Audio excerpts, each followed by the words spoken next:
Hi everyone, this is a video for the Rivals for Catan. First thing I'm going to do though is something a bit in reverse. I'm actually going to weigh the game. You'll see why in a moment. Now this particular game is the 15th anniversary, or in honour of the game Settlers of Catan. It weighs 739 grams. And the reason for making this video is the fact that people who don't like Catan do like this game. So I'm saying up front before you start thinking, why am I watching a Catan video and a sort of a niche one you might think in that regard. This is a implementation of a game which was called, well, Catan the card game, which isn't very good. In this box, I do have the expansions, which I'm not talking about. So I have the Era of Merchant Princes and the Era of Sages. So I'm not talking about those ones. I'm talking about the base game and the stuff that comes in it. So this is all going to be used for that expansion. And hopefully I look forward to bringing you that. So why am I setting this up now? That's also for the expansion. That's the kind of stuff that we're going to need. And that is because this game is being set up to then be played. That can go away. So it's a two-player game, as I mentioned. It's what I feel like is a classic card game in the sense that of all those kind of Magic the Gathering kind of games, which is a game whereby you do kind of need to know what's in your deck and what's going on, it has very much sort of a similar feel to this. So this is a 2010 game. You're going to have regions. These are going to be basically resources. So you might recognize some of the symbology.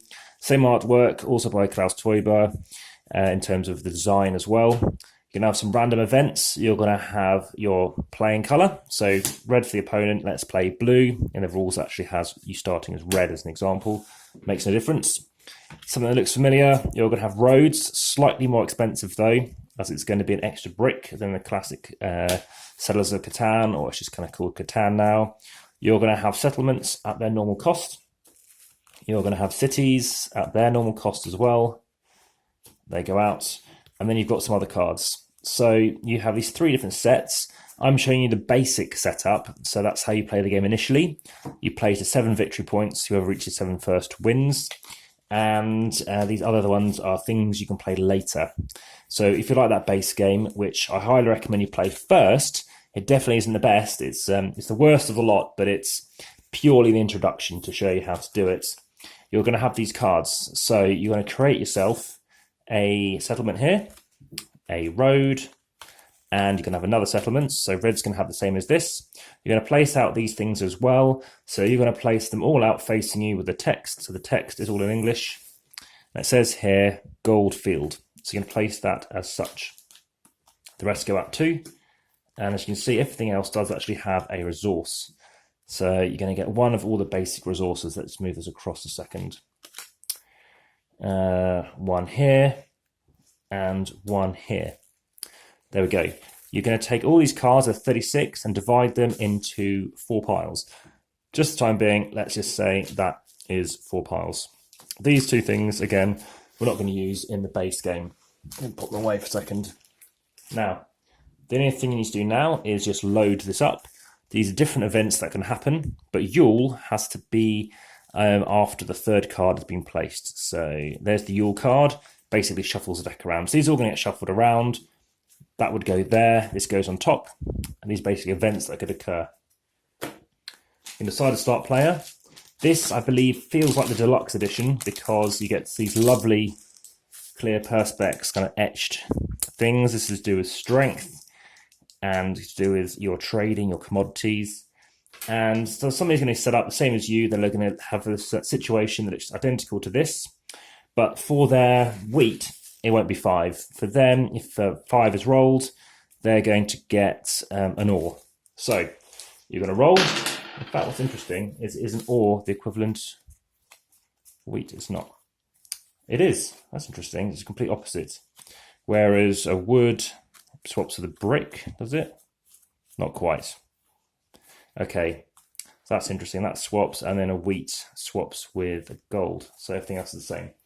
This is what happened. Everybody gets a thing. So I would twist that to this. They would have their 5 out, and that would twist, and they'd get something too. Before anything gets rolled, though, you're going to have 3 cards each. You can choose from any of these 4 stacks, and then you're going to have some cards. Now, the advantage of the cards is when this gets rolled, you're now going to have an event. So in this particular case, it's whoever has the most harps in play. No one's got any harps initially, so it's a bit of a slow burn initially, but you're then able to maybe produce something. So I could choose to place this out, spending, counterclockwise or anti-clockwise to go that one. You spend a sheep and you spend an ore. And now Inga can come out. So Inga can go here. And from now on, if ever this symbol comes up, then I will win in basically a resource of my choice. There's information on the back of the book, which basically tells you what can go on. So this is called a celebration. If you and they alone actually have the most, you get one resource. Otherwise, each person receives a resource. So that's if you want to go for like people. You're going to aid yourself with that one. You've also got some strength. 3 of those, and you're going to have this. That's worth 1 victory point. So that's 1. That's worth 1, which is the commodity. We already start off with 2. We're trying to get to 7 in the base game. The Abbey, that's what to do with progress. So again, you can spend those resources. You can place them here, here, here, or here. Same as the Inga. And I have a trade chip I could bring out instead. And again, you can spend as much as you want. But in this case, it lets you basically trade 2 resource goods of your left or your right with any other one of your choice. So if I'm rolling loads of these, then that's going to be advantageous to me. Additionally, there's one of my 3 commodities, which will help me towards getting this. So you're going to roll and get the resource. So I've had my turn. I've paid for her. I now draw up 1 card, and I can choose the stack again. And now I consider. Now in this case, I don't want 2 abbeys. In fact, you can only have 1. So I can discard a card and draw a new one. You can pay a resource to always look through the deck and choose a card of your choice, but so far I've never bothered. So now I've got this guy, very strong. If I can get him out, I'm going to take the strength. Now in a tie, if I've now got 5 axes, they're going to need 6 to actually be able to take this off me. So being in a position whereby you're slightly ahead is very good, because it's even harder for them to get back at you. So you're going to keep going, then they're going to have their turn, and they're going to roll, and everyone's going to get the resource, and they might get something different. This is Plentiful Harvest. We all get a resource of our choice. This is an event. This could occur. For Eternal Feuds, the person has the strength advantage. Chooses 2 cards to the opponent hand and places them under the matching draw stacks. So that's something you could do. That could be occurring.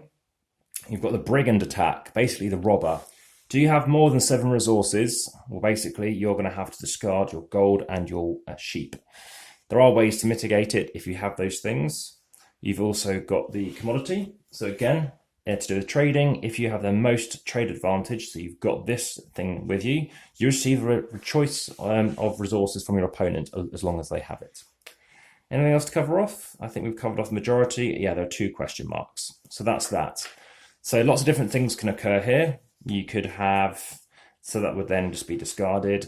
You could then have riots. So these are special cards. In fact, these are for not the base game. The person, you can get a resource of your choice if you've got a building. So if I've got my abbey out, so you never know what's going to come up. All the cards are good, but you don't know what's going to come up first. And as the game progresses, you're going to start honing in on what you think is either reactionary to them or bolsters you, where it helps you build more of an engine. Definitely a bit of an engine builder going on with this. So in this basic set, you could get an abbey, you can double resources with an iron foundry. There are cards here, which means, well, that'll double if that's an iron foundry, and if that's also an iron foundry, you're going to get even more. But there are cards which allow you to move cards around. So I could get 2 ores next to each other. This protects you from Brigand Attacks. So maybe you can start thinking about pooling those resources and not worrying about a 1 in 6 chance of a Brigand Attack. More chance of getting these things out.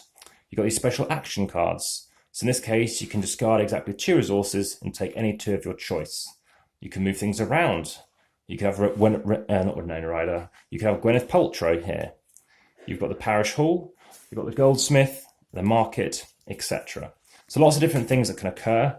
But again, you're trying to reach to 7. You could choose to expand, in which case you're building out another road, and then you're looking to gain another settlement. If I happen to gain a settlement by paying those resources, I get 2 regions randomly. There are some cards which let you pick what you need, but as an example, I'm just going to place these off to the side. Now what I'll do is I'll do it this way round. So imagine I had the road this direction, then these 2 will go here and here. Oh, wrong things. 2 regions.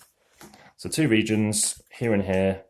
They start on 0, and now whenever I roll a 1 or a 5, I'm going to gain more stuff. probably won't get it. But as an example, I'd gain 1 here and 1 here.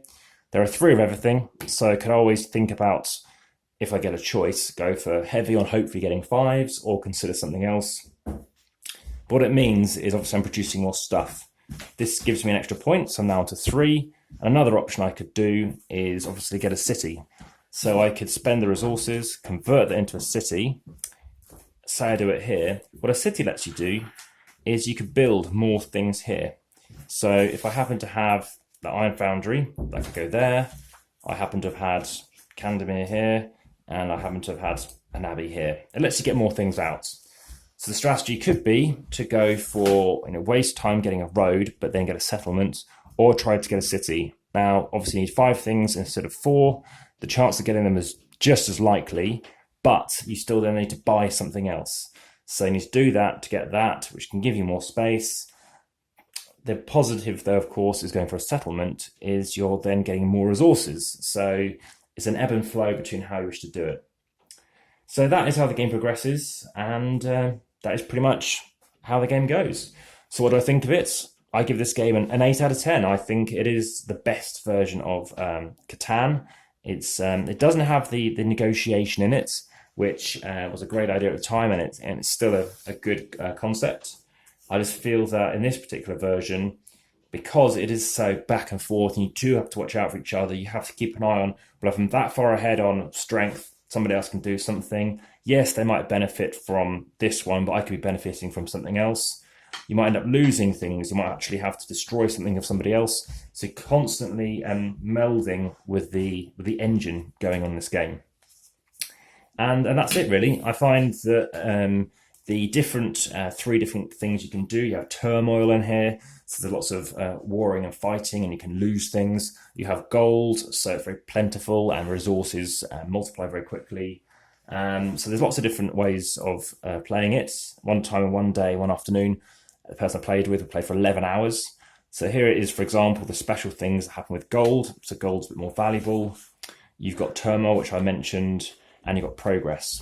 Also, you have tournament mode, where you go to an extra amount of points, basically, and it's called, I think, the Battle of the Princes and the Duel of the Princes. So you can basically choose what cards you want, and maybe think about, I want to modify my deck to get something there.